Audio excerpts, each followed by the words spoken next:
Hey folks, this is Russell Longcore, Insurance Claims Consultant. You can find out more about me at www.claimsecrets.com. That's claimsecrets.com.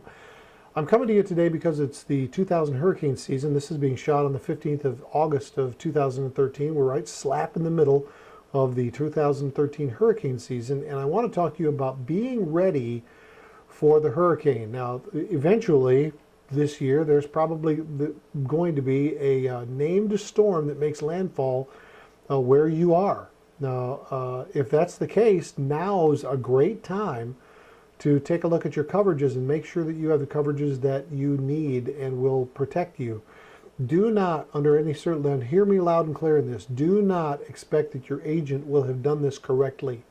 Many times agents don't do this correctly. They don't ask the questions.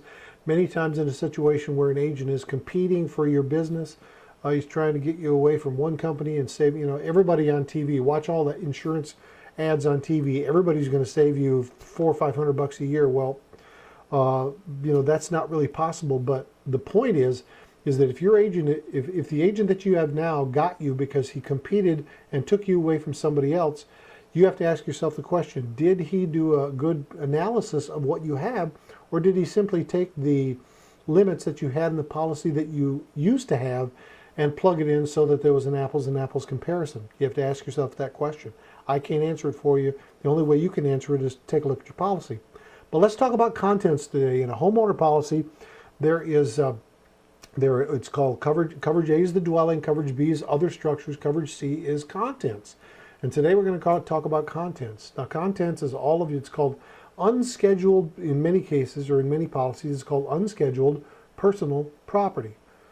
Now, if you look at your policy, you'll see that it may say that it's unscheduled personal property, but in the policy there's a schedule for personal property, and much of the personal property is paid in actual cash value, not a replacement cost. So first, make sure in your policy that you've got a replacement cost endorsement, which increases your policy limits to pay replacement cost if something gets damaged because of a covered loss.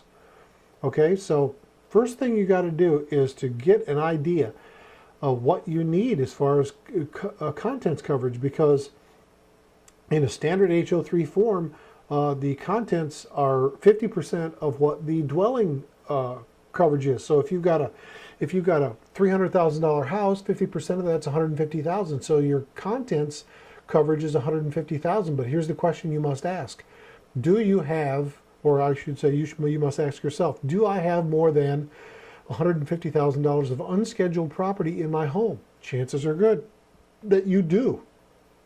This is a limit that can be increased simply by asking your agent to do it. But there are lots of other things that you need to know about your contents, and you should look in your policy. So go to your junk drawer, go to the file cabinet, wherever it is, find your policy, and take a look at it, and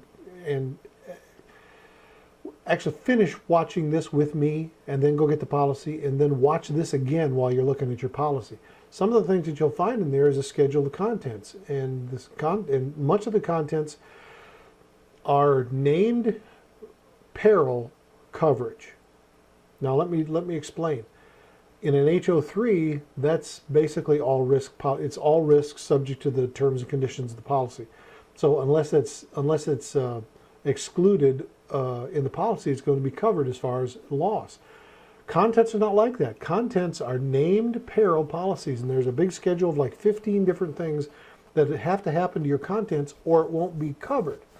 So you need to know what that is. Secondly, in that list of, let's say, 15 or 20 or whatever it is,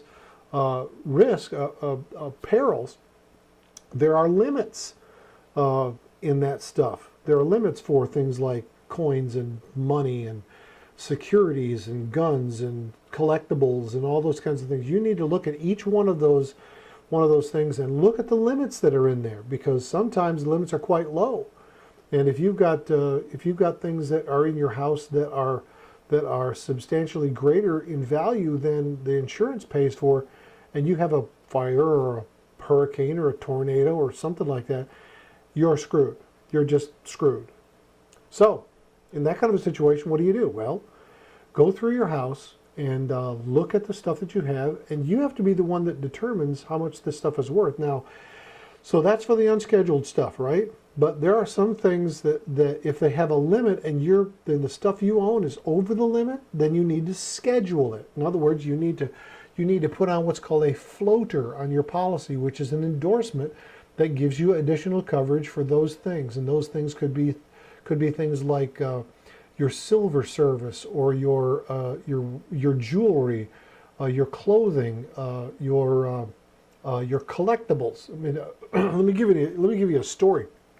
I did a claim for a lady one time who had a fire, and she was a collector of rock and roll memorabilia. Her dad, if I remember correctly, her dad was on the staff for the Temptations or something like that, and was really dialed into the Motown scene. So she had all kinds of Motown memorabilia in her house that was damaged, horribly damaged, and had to be replaced. Well, she had terrible problems with her insurance company. They were just basically saying, well, photos are photos, and it doesn't make any difference, and we're just going to pay you like $1 a piece.